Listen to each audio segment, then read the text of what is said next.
If you look at the current crop of middleweight naked street bikes, most of them offer over 100 PS, they are sharp, they are aggressive, they are a lot of fun. You could actually take one to a racetrack without really needing a fully fed sports bike.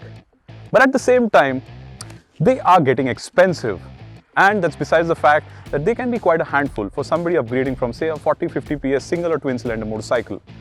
So the gap between say a 40-50 PS single or twin cylinder motorcycle and a middleweight street bike offering 100 to 120 PS is about this big. And this is the gap that Triumph is hoping to plug with the new Trident.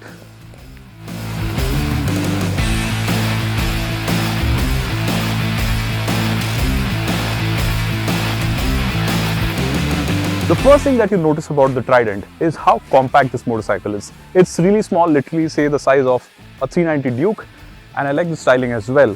Especially all of these, the graphics, the way the Triumph logo sits here, the name sits here, the round headlamp. Overall, it's a very appealing looking motorcycle. And that is something that we've always seen with Triumphs. And this one here, it really continues that tradition. The fact that the Trident is rather compact should help it find favor with riders graduating from lighter motorcycles. At 805 mm, the seat is not too tall either, and shorter riders should be able to put their feet down easily. The rear end is particularly good looking given the tail lamp design and the tastefully designed rear number plate hanger. I also like the tank design, especially from the saddle, as it looks and feels very sleek while also being easy to grip with the insides of your knees. I like the round headlamp for its design, but at the same time it somehow feels better suited to the Bonneville family rather than a street bike like the Trident.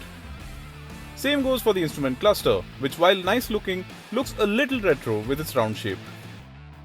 Overall build quality and fit finish levels are good, but in some places the finish is not as premium as bigger Triumphs, and that tells you that the bike has been built to a cost. This is a 660cc triple cylinder engine. Somewhere it borrows the basic architecture from the 675cc mill that powered the first gen street triple and the Daytona as well, but that's about it. It's as good as a completely new engine, and it offers about 81 PS of power along with 64 Newton meters of torque. It's mated to a 6-speed gearbox, and you can even have a bidirectional quick shifter as an optional accessory while buying it. More importantly, I really like this engine for its power delivery. Now positioned as a middleweight street bike, the Trident is really meant to be ridden a lot in urban areas and maybe head out for a weekend ride in the hills where you can really have some fun around corners. And in that sense, the power delivery is spot on. There's lots of bottom end and mid-range grunt, and that really makes the Trident a lot of fun. Its engine really is the star of the Trident show with its likable performance. The bottom end grunt makes it very tractable, and in fact I was able to ride the Trident at speeds below 50 km an hour in 5th gear, which should help when riding in traffic and urban areas. At the same time, the torque spread is pretty even, which results in strong acceleration even well above the 8000 RPM mark. The engine's character also lets you pull some crazy wheelies even in 2nd gear and ride the bike on just the rear wheel at over 100 km an hour. In short, if you wanted to, the Trident can really turn into a proper hooligan. The engine also feels refined, but with just a bit of the characteristic gruffness we have come to associate with Triumph's triple-cylinder engine. Its exhaust note is the icing on the cake, and the Trident sounds nice, especially at full jack. For its price point, positioning and intended purpose, the Trident actually gets a lot of kit, a lot of electronics and rider aids.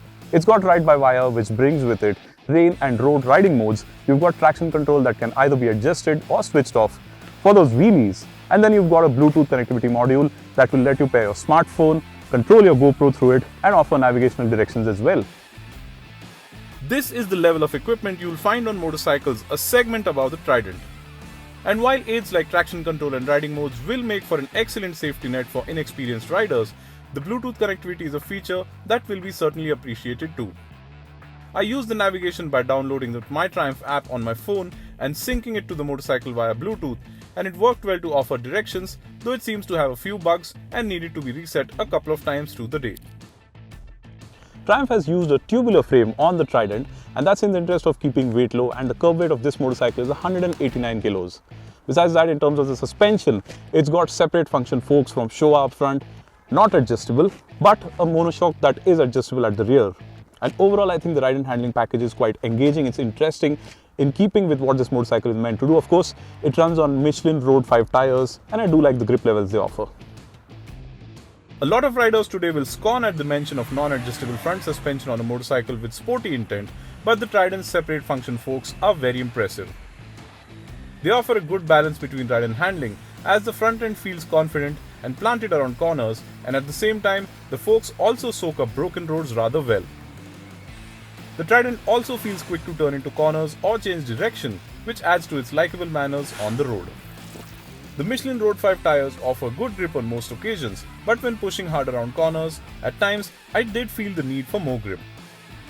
Overall, the Trident is likable as a motorcycle that's quick and confident and thus fun to ride. It's been a good day out riding in the hills with a middleweight naked street bike at my disposal. In fact, this is the kind of terrain that you can actually enjoy a middleweight naked street bike in. And the Triumph Trident 660 here really has a lot going for it. And I'd like to start off by telling you about the pricing first. Rupees 6.95 lakh ex-showroom is a great price for the motorcycle, especially when you look at it as a package and everything that it brings to the table. Be it the equipment levels, the suspension, the ride and handling, the engine performance, everything. Now this motorcycle really has a lot going for it, and as I mentioned at the start, there is a significant gap for somebody stepping up from a smaller 40-50 PS motorcycle to a middleweight naked street bike, and this motorcycle really plugs that gap very well. And this is in fact the kind of motorcycle that a lot of riders would actually want to upgrade to be introduced to the world of bigger machines and have more fun.